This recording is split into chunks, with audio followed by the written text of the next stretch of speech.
Merci de nous recevoir chez vous au Messager d'âme. Bienvenue dans votre magazine Paradoxe. Merci de nous faire confiance. Merci de compter sur nous, défendre nos valeurs au détriment d'anti-valeurs. C'est ça notre objectif.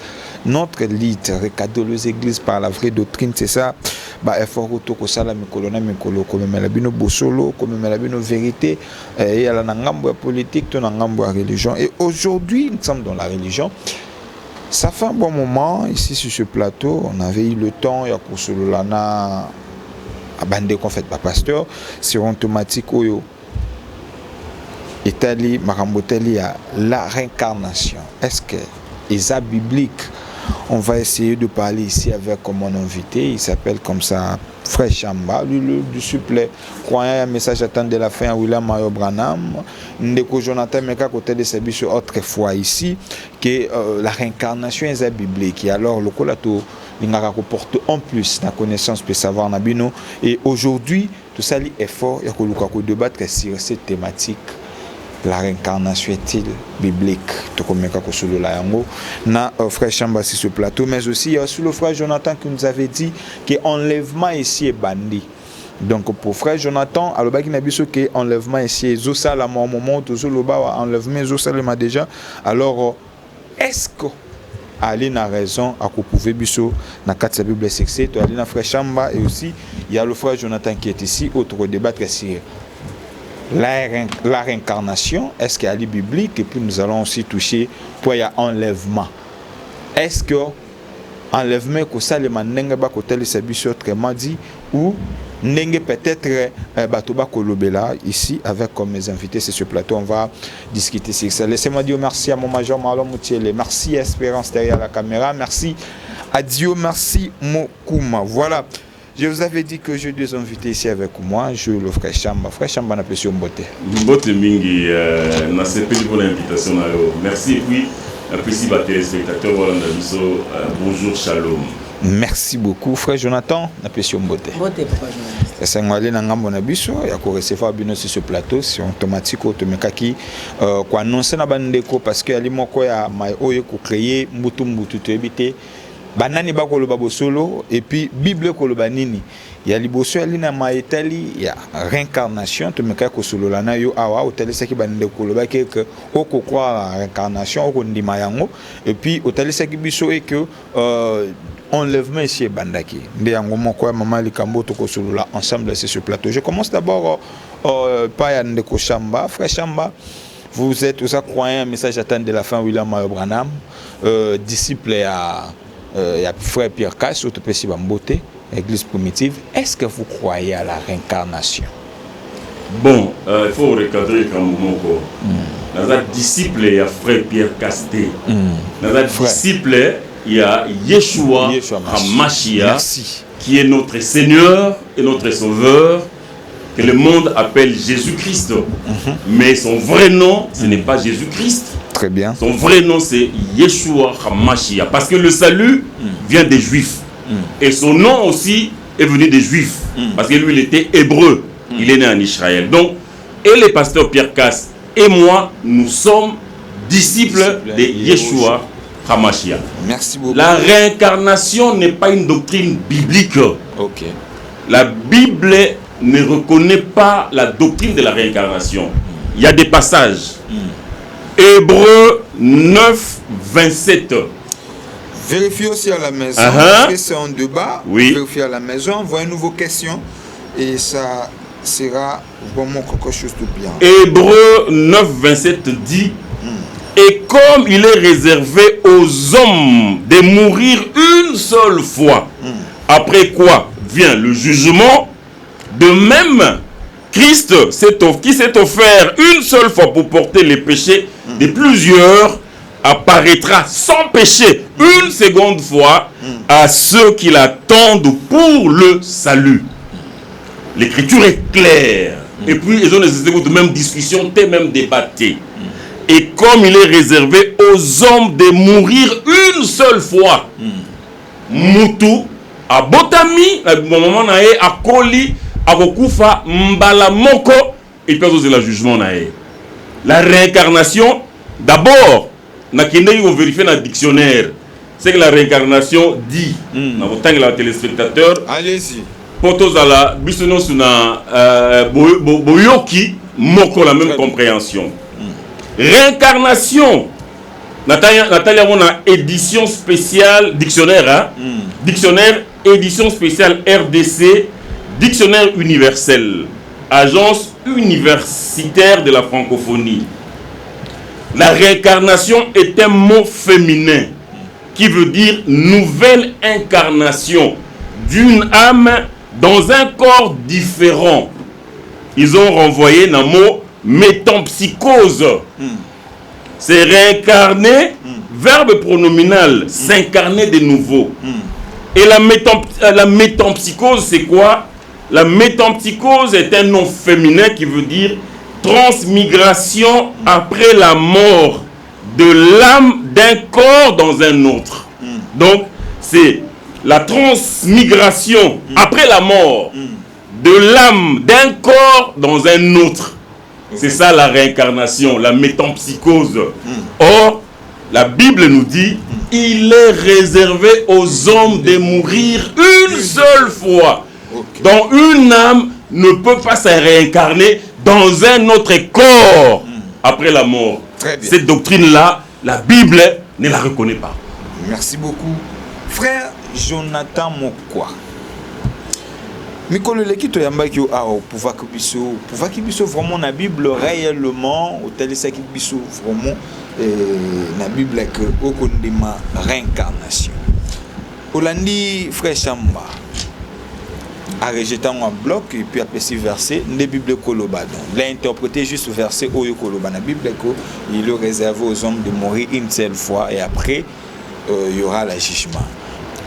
Na kopesa yongonga prouve-nous le contraire na oya lobby na ba écriture. Allez-y. Merci beaucoup pour la question. Ce qui tozongi na passage à Pessi na livre Hébreu 9 verset 7. Vérifier à la maison. Alobi ndeba komi. Il est réservé aux hommes. Hébreu 9 27. Et comme il est réservé aux hommes de mourir une seule fois, après quoi vient le jugement. Voilà. Ok. Et c'est trop clair. J'espère que les frères qui sont en face n'angai, azani na connaissance à l'écriture, peut-être qu'azo kan saloko la linga contredit. Ok, le bin l'autre. Na Hébreu 9 verset 27. Tant balobi, il est réservé aux hommes de mourir une seule fois. Wana apôtre Paul azali ko expliquer parcours ya vie ya moto na se ya mokili. Vous voyez, exemple na ko pesa na on a écrit. Exemple na ko pesa yo. Nous a ko exister boy. Ce que kufi o saini. OK? Vous voyez, yango bazolo ba mourir une seule fois. Et ça que moto na vie aza ko exister a kufi akeya ko ke ozonga. Maintenant expliquer yango. Ce que le but que moto fa kufa une seule fois. To ozonga na ba écrit. Na ke musika te na livre Jean 11. Tobanda verset parta verset 45. Lazare a kufa ki to akufa ki te. Siko Yesu ya kasaini. Apa kufa ki so kufa ki soute. To ba Lazare koni combien de morts dans sa vie. Ba téléspectateur peut sa réponse. Lazare a kufi deux fois. Ba kufa ki ba victime ne comment bimisa solo. Ba tcheki ba mbome ba kundiye Lazare était mort. A kufi mais Yesu a ya la moussier après on Lazare lelo physiquement za lisusu. Azara Koufa. Donc quand on dit qu'il est réservé aux hommes de mourir une seule fois, et ça principe il y a vie. Moutabota maka akoli il faut Koufa. Vous voyez maintenant le bec batu bazongaka. Et ça ngai tisa ba écrit to banelo lotanga yango. Batu bazongaka. 1 Corinthiens 15 to banda parta verset 35. 1 Corinthiens 15 verset 35.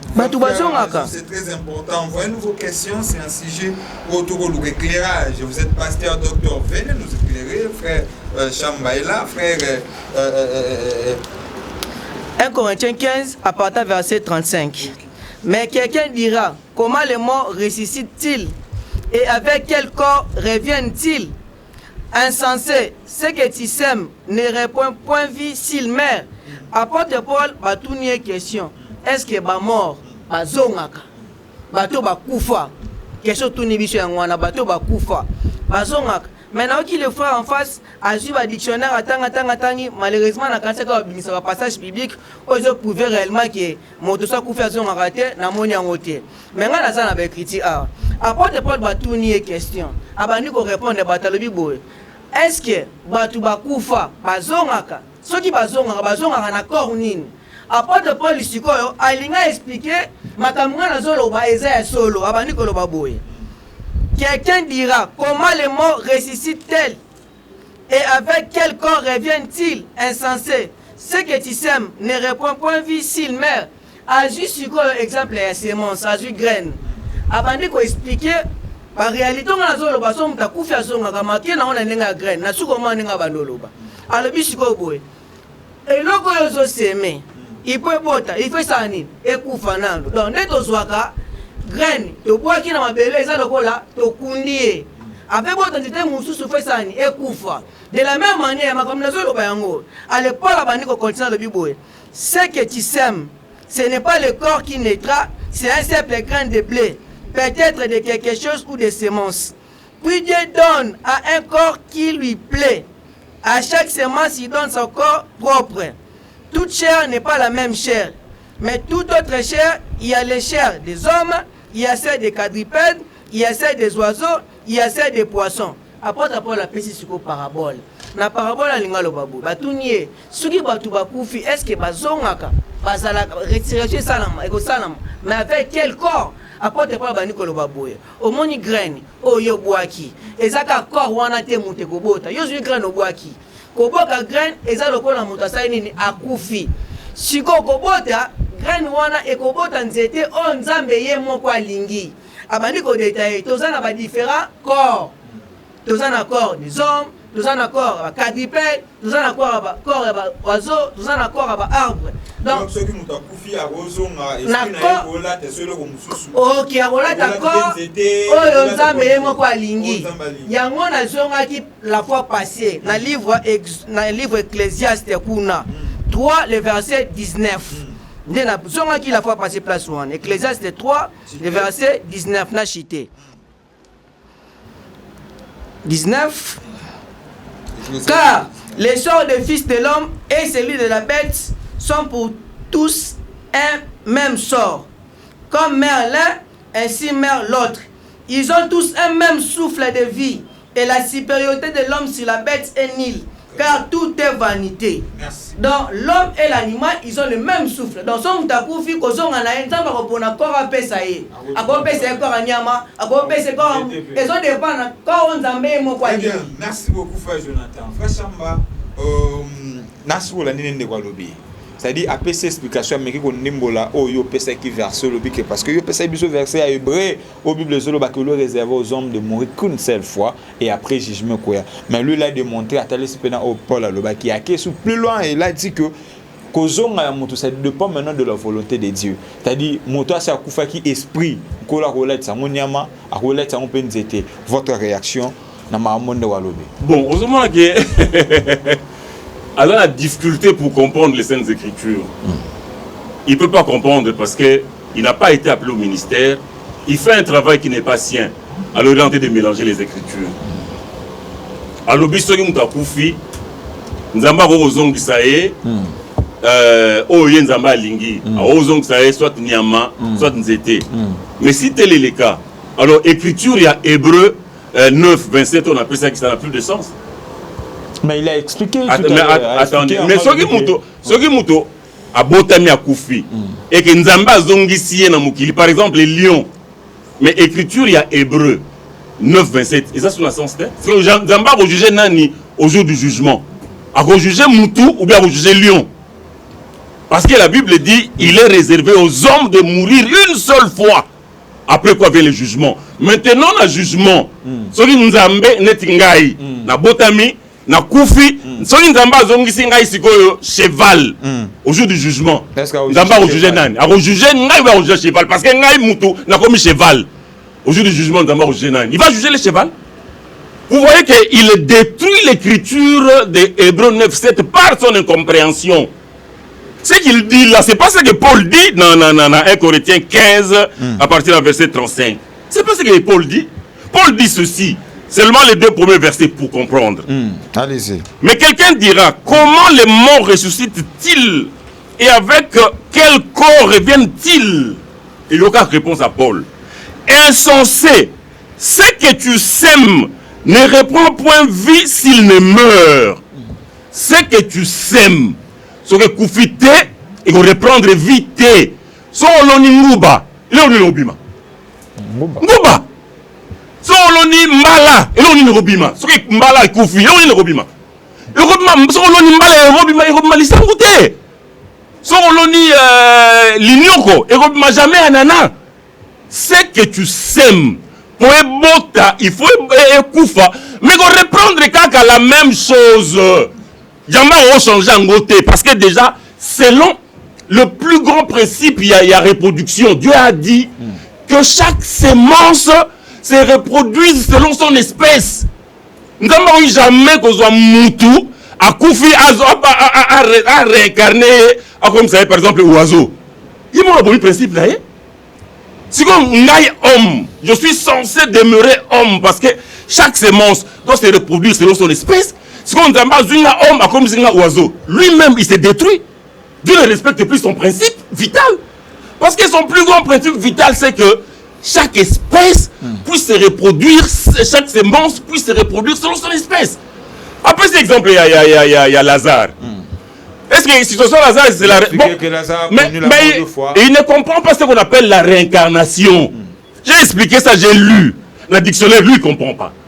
La réincarnation, métampsychose, c'est la transmigration de l'âme après la mort d'un corps vers un autre. C'est ça la réincarnation. C'est ce qu'il a expliqué. Non! Situation à Lazare et sa réincarnation, Lazare est ressuscité Lazare. Il n'y a pas eu de réincarnation. La réincarnation, c'est quoi? C'est la transmigration de l'âme après la mort d'un corps vers un autre. C'est-à-dire, Yondeng Ozawana, Soko Koufi, la réincarnation, maintenant, ton âme peut rentrer dans un lion. Ton âme peut rentrer dans un cheval. Donc, au botami, cheval, après la mort. C'est ça la réincarnation. Mais Lazare est mort, Lazare. Il a ressuscité Lazare. Où est la réincarnation? Très bien. Là, il n'y a pas de réincarnation. Merci. Alors, il ne comprend pas ce qu'on appelle réincarnation. C'est la transmigration. C'est le déplacement de l'âme après la mort d'un corps vers un autre. Merci. Donc l'histoire de Lazare, c'est pas de réincarnation. Merci. Lazare est mort, Lazare, il est ressuscité Lazare. Envoyez vos questions, frère Jonathan. À mon côté, là, avec l'écriture, n'a pas mieux. N'a pas seulement le besoin, avec l'écriture, n'a pas mieux.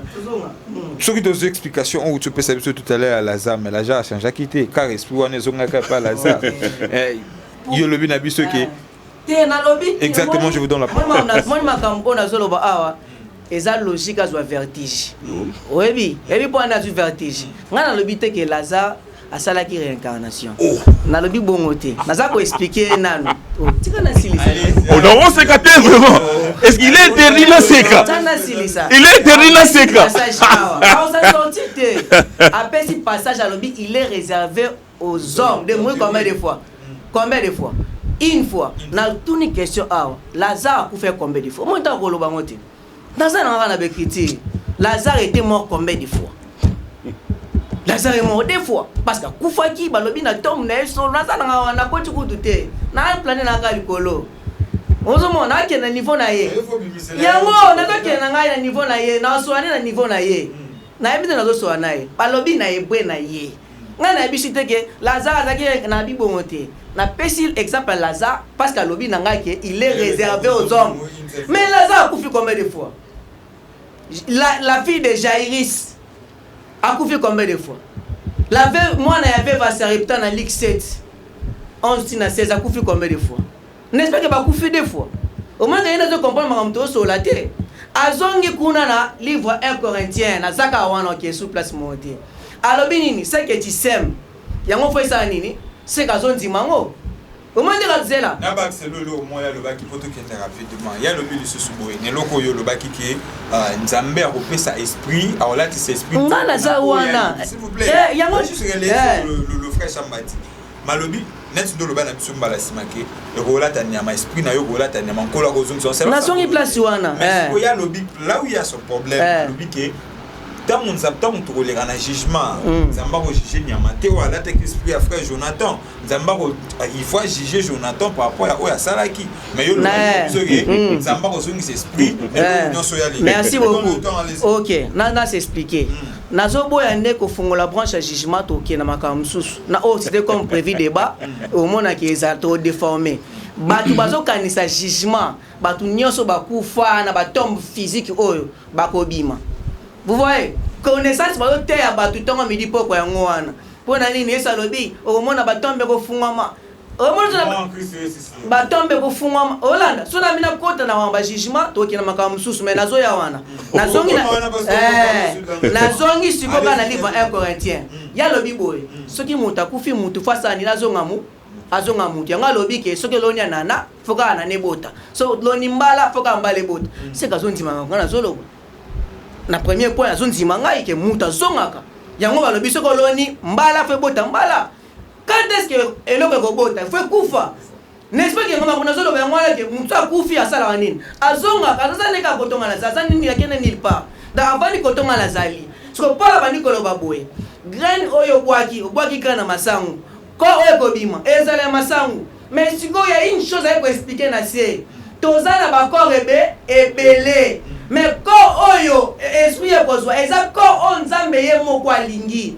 yango na talisi boye batu bazona na ngai na mokili toza na corps des hommes te toza na corps des animaux toza pe na corps des oiseaux toza na corps des arbres siko esprit wana na ekozonga oyo baloni tango ekozonga na corps on nzambe ye mutu alingi kati sozu masangu obwaki masangu mtebota maintenant comme pour les êtres humains pona batu na ome mabino kotalisa bino ke l'homme et l'animal différence ya na forme physique mais spirituellement baza eloko moko baza animé même souffle yango na pesa ki Ecclésiaste vous voyez ce que esprit on eza ko animer moto yango eza ko animer nyama soki esprit ne kufi soki linga zonga na mokili okomona sikoyo tozana ba corps kaka ya mutu te toana corps des animaux et puis tozana ba arbre siko nzambe ne mutu akopona corps nini ezonga yango apôtre Paul azali ko expliquer na livre 1 Corinthiens wana donc ce que nzimi ke oloni masanga kobima donc ce que musuka kufi mutako zonga na ye siko tanga yango na zoya bisa yo frère Colin jugement batu bakanisi boye batu bakotelema na mulongo eba na mukile banda ozanga ebi combien de personnes existent na mukili o batu bakotelema na mulongo c'est la connaissance na eto zo za to okende batu bakotelema na tozo ya c'est la conception batu bakanisi jugement sala mandenge nini batu bakotelema na mulongo bando obenga yo kingani tala fina ndo sala yo kingani tala non c'est le bassesse on les a bassesse de l'esprit et ça enseignement moko diabolique parce que enseigner batu jugement c'est la mandenge nini ne peut pas devant tous balobi la parole de Dieu juge les sentiments et les pensées du cœur jugement c'est la mananzira iloba nzambe oya kokwa na iloba ile comment sauver oya kokwa te ile ko condamné yango la bible tangu mwana motakoya e kozala kwa tangu na no toke na jugement c'est la makina te anowe ba o ba yokaki ils étaient épargnés ba kotaki na arche ba o ba yokaki te bazaki na délice de la même manière tawazo ba jugement ko sala mananzira iloba nzambe oya konzimela le messie na retour na ye il est sauvé oya konzimate il est condamné ba tout c'est la sens physique te merci très simple en tout cas je vous donne aussi même minute que hier ce qu'il faut te expliquer c'est que Bible zoloba Bible lobi Job a lobi en réalité dans l'homme c'est l'esprit Jonathan lobi na biso awa que nzamba kozongisa esprit moto ya kozonga akozongisa selon sa volonté akola ce n'est pas écrit yebisaye attendez si vous le temps on vous a parole yebisaye c'est écrit où quand on vous a parole tout n'a c'est écrit où mais moi je vous dis je vous lis 1 Corinthiens 15:35 là je suis au verset 54 voici je vous dis un mystère. Nous ne mourrons pas tous, mais tous nous serons changés. En un instant, en un clin d'œil, à la dernière trompette, la trompette sonnera et les morts ressusciteront incorruptibles. Et nous serons changés. Les morts qui sont morts en Christ vont ressusciter incorruptibles. Ils ne vont pas ressusciter oiseaux, ils ne vont pas ressusciter chat, chien ou éléphant. Ce sont les morts qui sont morts en Christ, des humains que nous sommes. Nous allons ressusciter. Mort en Christ, c'est comment? Est-ce que tu peux nous expliquer? Mort en Christ, c'est comment? Mais un croyant, un croyant. Tel que moi je suis là, tel que moi je suis là. Je suis un croyant en Yeshua HaMashiach. Si je meurs aujourd'hui, on m'enterre. Le jour là, le jour de l'enlèvement, les tombes s'ouvriront comme ce fut le cas en Israël. Le jour de la mort du Seigneur. La Bible renseigne que les tombes ont été ouvertes. Les saints sont sortis et les gens ont vu les saints morts circuler à Jérusalem. Lui, il ne croit pas les Saintes Écritures. Lui, il ne croit pas la Bible. Il parle du jugement. Ah non, le jugement, c'est la tête, mais justement, le jugement, c'est ça. Au jugement dernier, tout le monde va ressusciter. La Bible dit, même la mer va redonner tous ces morts qui se trouvent en elle. Au jugement dernier, et vous allez bongo. D'ailleurs, on peut lire ça dans Matthieu 25. On peut lire ça dans Matthieu 25. Le jugement dernier. Le Seigneur lui-même dit, à sa droite, Matthieu, combien vous avez dit? Matthieu 25. Matthieu 25. Chapitre 25. À partir du verset 31. Mais là, il y a même les sous-titres. Jugement des nations par le Fils de l'homme. Verset 31. Lorsque le Fils de l'homme viendra dans sa gloire, avec tous les anges, il s'assiera sur le trône de sa gloire. Toutes les nations seront assemblées devant lui. Comment toutes les nations vont être assemblées? Lui, il ne croit pas les Saintes Écritures. Toutes les nations veut dire que tous les hommes et toutes les femmes vont être devant le Fils de l'homme. C'est ça que l'Écriture dit. Toutes les nations seront assemblées devant lui. Il séparera les uns d'avec les autres, comme les bergers séparent les brebis d'avec les boucs. Et il mettra les brebis à sa droite et les boucs à sa gauche. Mais ça, c'est des humains. Quand on parle de brebis ici à sa droite, ce n'est pas des animaux. Ça, c'est des êtres humains. Ça, c'est des hommes et des femmes. Brebis à sa droite et les boucs à sa gauche. Regardez quelqu'un qui dit qu'il n'y aura pas le jugement. Mais la Bible enseigne qu'il y aura un jugement dernier. Toutes les nations vont s'assembler devant le Fils de l'homme qui va s'asseoir sur son trône. Donc lui, il ne croit pas. Ça, vous voyez, un incrédule. Vous voyez discuter avec un incrédule. Donc, la Bible est claire. Et puis il dit, Lazare est mort combien de fois? 2 fois. La fille de Jairus est mort combien de fois? Mais il prend les exceptions. Ça, c'est des miracles que le Seigneur a fait. Moi, je peux lui poser. Non, c'est pas comparable. Ce n'est pas comparable à Hébreux 9, 27. Ça, c'est en général. Hébreux 9, 27 parle de tous les hommes. En général, je peux lui poser des questions. Mobutu est mort combien de fois? Mobutu, l'ancien président, il est mort combien de fois? Etienne Tshisekedi, le père de notre président, il est mort combien de fois?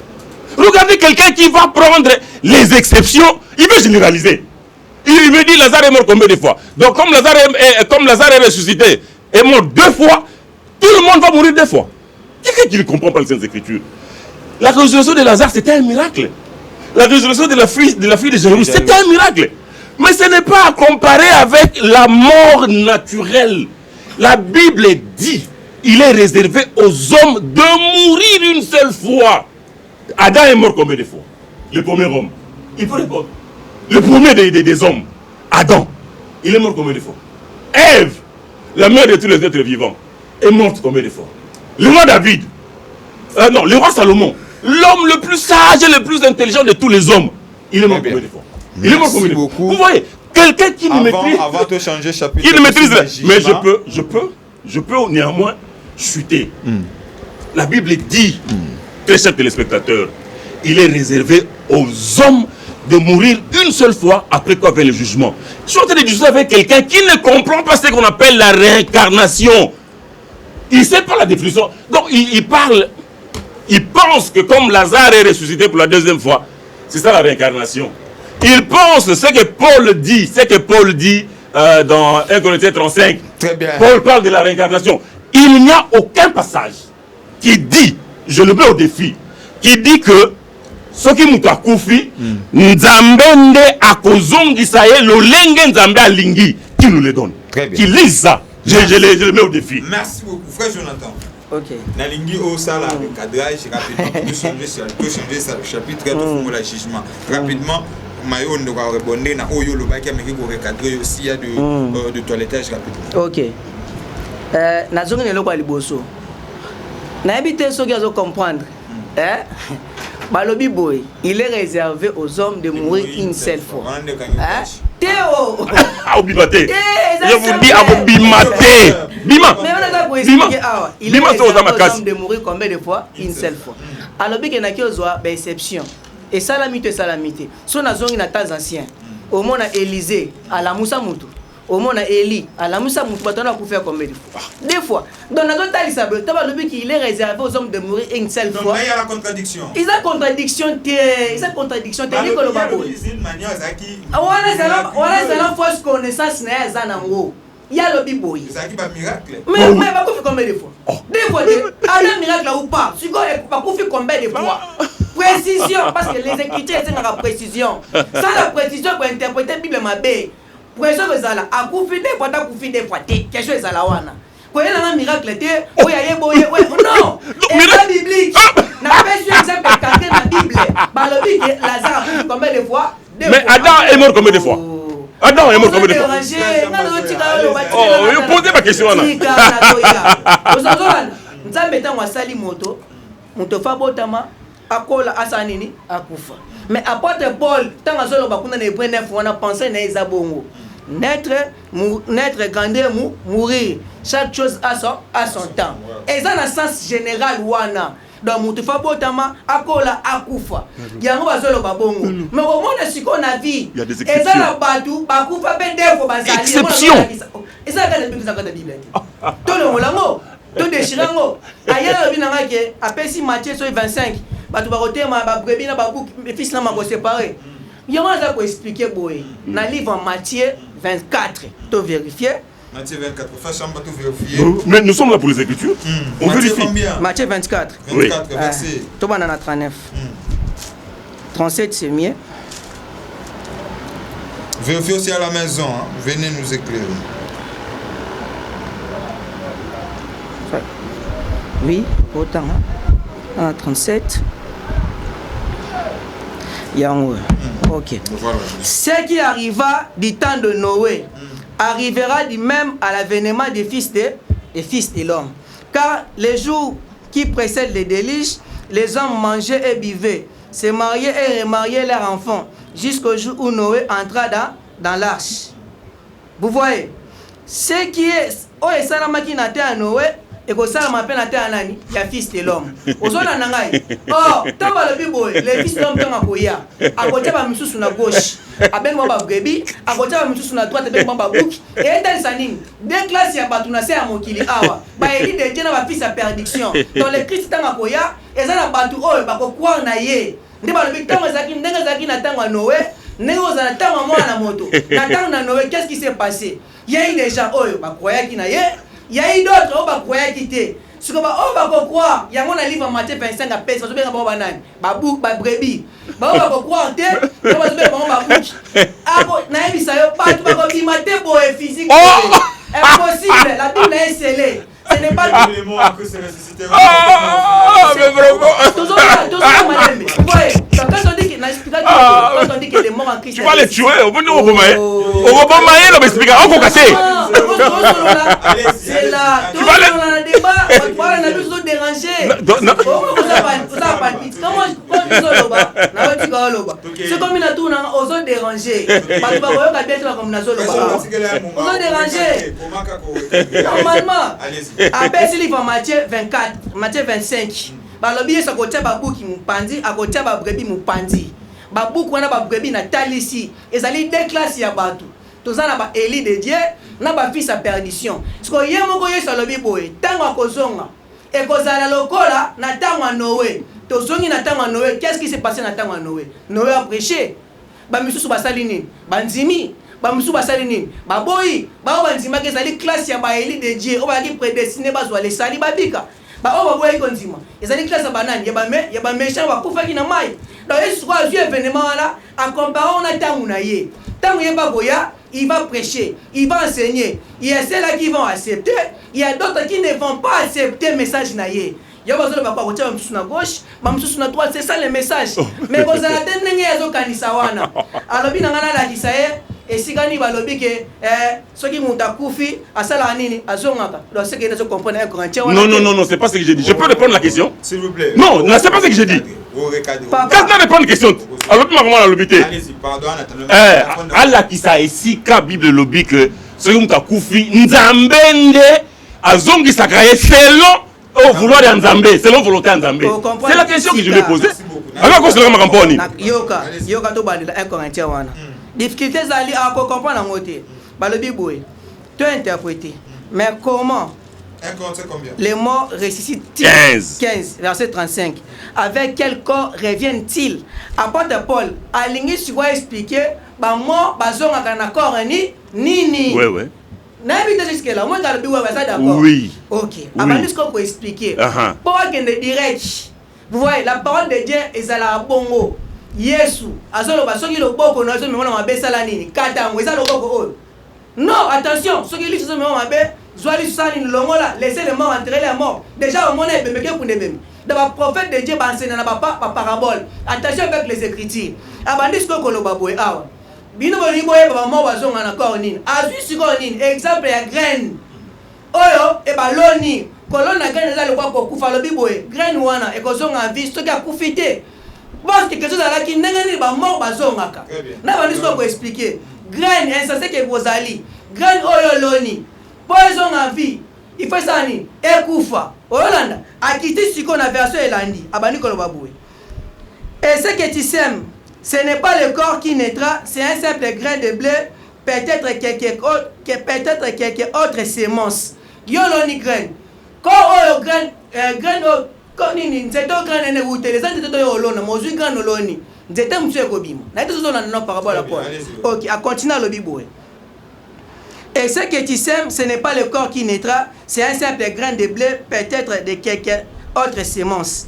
Puis Dieu donne à un corps comme il lui plaît. Aux hommes, on est ce qu'on peut la bande expliquer. Alors bibo, tant yo zu graine oloni yango nzete ko bima et ça c'est moi sur onzambe mo quoi. Mais na verset oya 31.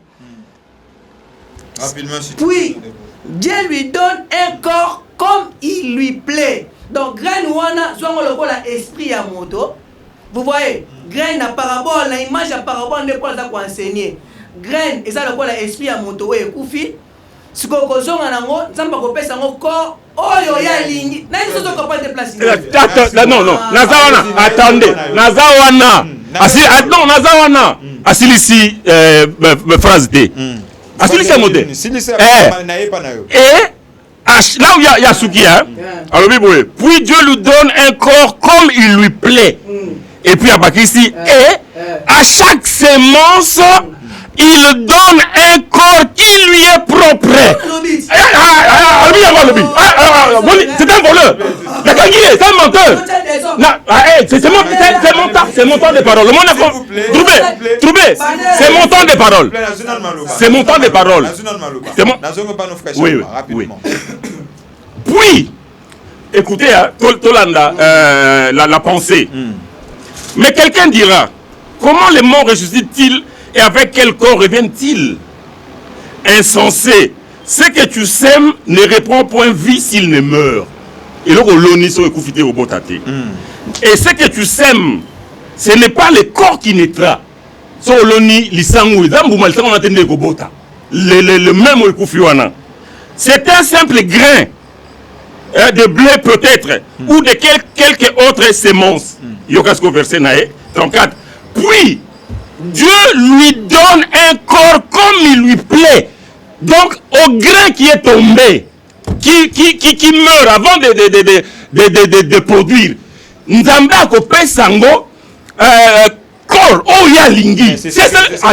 Attendez. Allez-y. Tozana, sémence, le blé qui est tombé. Nous sommes toujours dans les blés. Nous sommes dans les maïs, nous sommes dans l'oranger.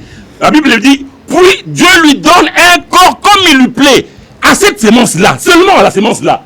Pas une autre sémence. Et puis, Paul précise maintenant, et à chaque sémence, il donne un corps qui lui est propre. Dieu donne à chaque sémence un corps qui lui est propre. Il ne peut pas prendre la sémence humaine, on peut savoir par exemple la cheval. Non, c'est pas ce que l'Écriture dit. Ne t'agite pas. On a bloqué l'Écriture. Comment on a bloqué l'Écriture d'un Mogo. Et à chaque sémence, Dieu lui donne un corps qui lui est propre. Ça, c'est le français facile. Chaque sémence. Là où vous croyez à la réincarnation. Pardon? Là où moi vous croyez. Non. Ici, ce n'est pas la réincarnation. Attendez. Solo Ninguba. Nguba boti Nguba. Parce que vous pouvez faire s'il vous plaît. S'il vous plaît. Solo Ninguba. Nguba boti Nguba. C'est pas la réincarnation. Solo ni lisangu. Lisangu boti lisangu. Ce n'est pas la réincarnation. La réincarnation, c'est quoi? Solo ni Nguba. Nguba boti lisangu. C'est ça la réincarnation. Et quitter corps ya Nguba et comme corps ya lisangu. C'est ça la réincarnation. La réincarnation, c'est la transmigration de l'âme d'un corps vers un autre après la mort. C'est ça la réincarnation. Très bien. Pourquoi vous ne comprenez pas? Il a beaucoup parlé. Non, c'est mon temps de parole. C'est mon temps de parole. La réincarnation, c'est lorsque un homme, par exemple, meurt. Je meurs noir. Et mon âme va. C'est ça la réincarnation. Mais ceux qui n'ont pas noir et à la résurrection, nous autres on ressuscité. Ce n'est pas ça la réincarnation, c'est la résurrection. C'est ce que Paul explique ici. Et à chaque corps, oui, Dieu lui donne un corps comme il lui plaît.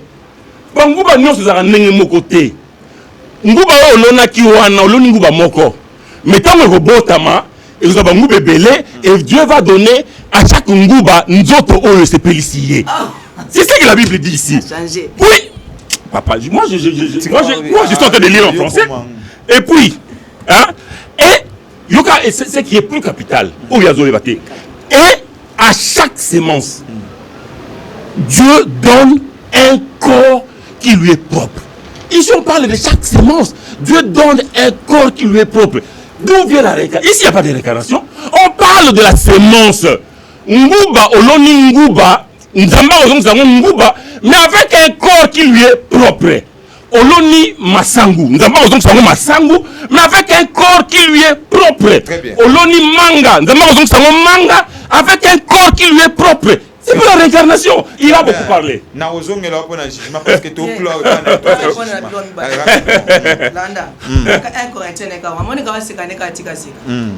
prouve-nous le contraire.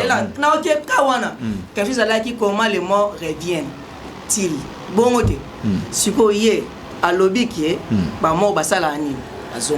oh, mais c'est pas ce que j'ai dit. Oh non, est-ce qu'il y a un qui va mourir? On parle de la réincarnation. Est-ce que ceux qui montent à Koufi, à côté aux hommes, n'est pas de la boy, alors qu'il est réservé aux hommes de mourir une seule fois, quand on débête, il faut nga miangoana. D'ailleurs, dans ce réincarnation, attendez, ma définition dans le dictionnaire, on a pensé même. Oh, on dit maté. Ma définition dans le là. Ah, il y a beaucoup de dictionnaires. Ça, c'est quel genre d'homme ça? Malembe, faut se paniquer. Attendez le dictionnaire. Ah oui, pensée humaine. Et ça m'a bêté de Tania. Ah, oui, ce que ça m'a bêté. Ah, oui, pensée humaine, ah, ça m'a bêté.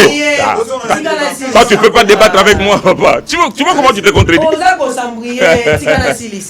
Je n'empêche pas. Ce n'est pas ce que j'ai dit. Non, mais papa, mais recadrez. Ce n'est pas ce que j'ai dit. J'ai dit ceci. Je dis ceci. Non, je dis ceci. Je dis ceci. Je dis. Il faut recadrer. Dans le but dirigé. Et qui m'a poni. Et qui m'a poni. Bomba et qui m'a poni. Référé Maloba. Oui. Oui, Zomaloba. Oui. Mais c'est mon temps. Il aime d'en diriger. C'est lui qui dirige. Oui. L'essentiel noter au besoin à ma question normalement je veux le reposer. D'accord. Donc si ça pensait n'a pas qui me ça fait l'idée. D'accord, c'est bon. Na expliquer boy. Apporte Paul Batuni, est-ce que so batu bakufi bazongaka. Nga na lobby yango na bandeli awa. Na lobby boy, batu so bakufi basala nini bazongaka. Ce que apporte Paul. Il y a ça qui nous verset hébreu. Hébreu 9. Alobaki yango, magaza lunga échappé be échappatoire zonga awa. Apporte Paul Batuni soki mutakufi azonga nga na lobby oui. Soki mutakufi asala nini azongaka. Nda apporte Paul pour expliquer nga zonga na livre 1 Corinthiens. Azui siko graine abani ko pesa exemple.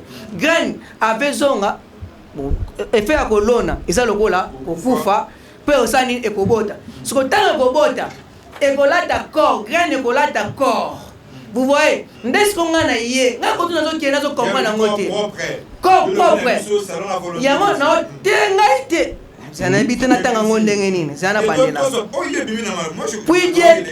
puis Dieu lui donne un corps comme il lui plaît nzamba ko pesa graine corps oyemora salinine alingi. Vous voyez, à continuer lobby et à chaque semence, il donne un corps qui lui est propre. Ce qu'on a dit, en réalité, l'homme et l'animal sont tellement si bango bois kolobango, azo kolobango te. Au tien monta au tien nyama basana même souffle de vie. Ce qu'on esprit on a balloni, ça le quoi esprit nyama, tu esprit à moto. Ce qu'on boisonga, nzamba ko pesa ngo corps oyemora lingi, ndesi ko soto na mokili. Au comment tu na corps ya nyama, tu ali na corps ya moto. Nzambe ne mutako décider na cha esprit on a corps o ya lingi yango pour ça ko expliquer kuna na libandeli non attendez ouais vous allez pas ngai oui mais problème na Isaac na corps propre ya lobi o poso na ndengo expliquer mais ce que je n'ai pas nyama dit ne juge pas les animaux yango na yebisi yo boy hein jugement nde batu bazo kanisa eza bongo te.